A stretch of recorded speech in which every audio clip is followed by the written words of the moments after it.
과일 속에 씨앗이 들어있듯이 우리는 태어날 때부터 하나의 씨앗을 지니고 나옵니다. 그것을 불성 혹은 영성이라고 이름합니다. 그 씨앗을 움트게 하고 꽃 피우는 일이 삶의 의미이고 보람입니다. 영성과 불성의 씨앗을 움트게 하고 꽃 피우려면 먼저 우리 마음을 맑히는 일이 전제되어야 됩니다. 흔히들 말할 때 마음을 맑혀라, 마음을 비워라 하는 말을 많이 하지 않습니까? 원래 종교적인 세계에서는 지극히 관념적인 그런 말들을 많이 합니다. 도대체 마음을 맑히라고 하는데 어떻게 맑힐 것인가?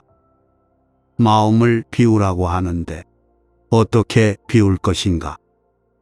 간혹 절에 열심히 다니는 신자들을 보면 절에 다니지 않는 사람보다 더 옹졸하고 꽉 막혀가지고 배울 것도 없는 이런 분들도 얼마든지 많지 않습니까?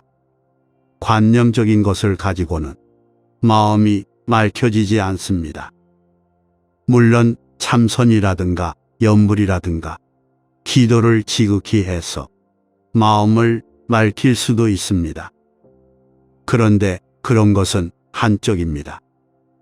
자칫 잘못하면 관념화되기가 쉽습니다. 현실적으로 선행을 해야 됩니다. 현실적으로 선행을 함으로써 저절로 우리들 마음이 열리고 맑혀집니다.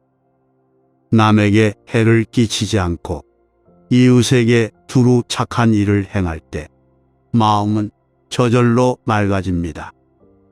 불교 신자들은 잘 아시겠지만 칠불통계계라고 있지 않습니까?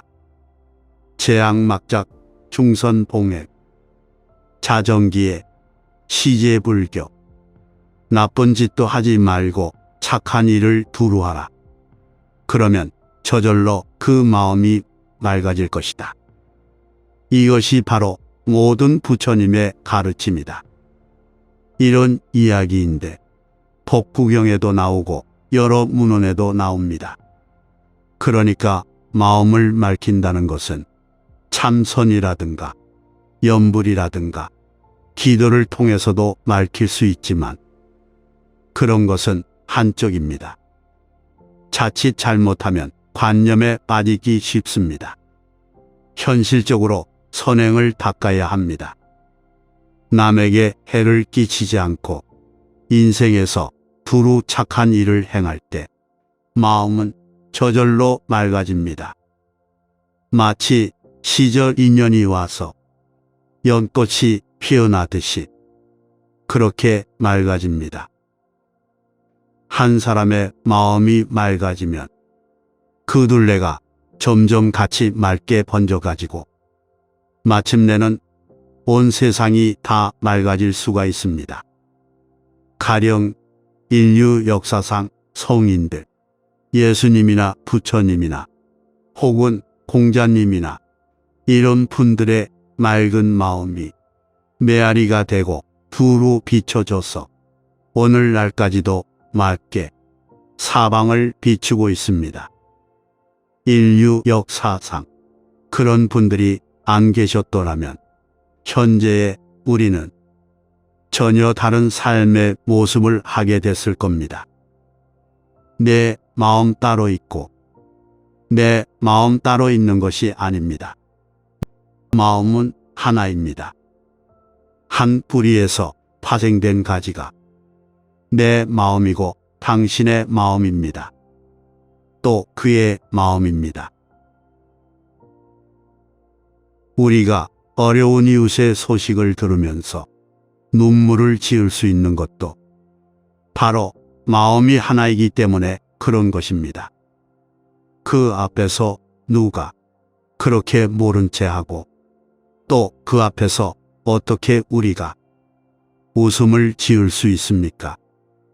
왜냐하면 우리 뿌리에서 나누어진 한쪽 가지가 그렇게 아파하기 때문에 같이 아파하지 않을 수가 없는 겁니다.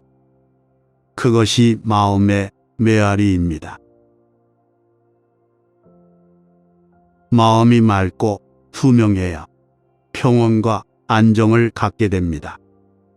뭐니 해도 마음의 평온과 안정이야말로 행복과 자유에 이르는 지름길입니다.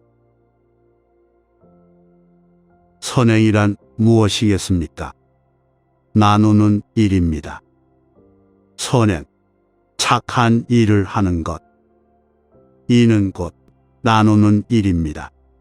그럼 나눔이란 무엇이겠습니까? 마음이 가졌다고 해서 무조건 퍼주는 일. 이런 것이 나누는 일은 아닙니다.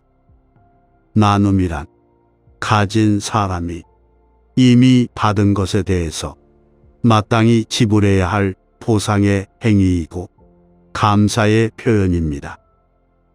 본래 내 것이 어디 있습니까? 부모님께 받은 유산이라 하더라도 내 것이 아닙니다. 이 우주의, 이 법계의 선물을 내가 잠시 맡아 가지고 있는 것입니다. 이미 받은 것에 대해서 우리가 지불해야 할, 당연히 지불해야 할 보상의 행위이고 감사의 표현이 바로 나누는 일입니다. 나눔으로써 인간관계가 형성이 됩니다. 육바라밀 가운데, 보살행 가운데, 보시 바라밀을 제일 바라밀, 첫째가는 바라밀이라 하지 않습니까? 바라밀이라는 것은 세상을 사는 일을 말합니다. 이쪽에서 저쪽으로 건너가는 일, 도달하는 일, 나루를 건너는 일. 다시 말하면 세상을 사는 일입니다. 그러니까 세상을 살아가는데 제일로 가는 덕이 나누어 갖는 일입니다. 보시하는 일입니다. 기쁨을 나눌 때 그 기쁨은 몇 곱으로 늘어납니다. 반대로 괴로움과 슬픔을 나누어 가질 때 그 괴로움과 슬픔은 또 몇 곱으로 줄어듭니다.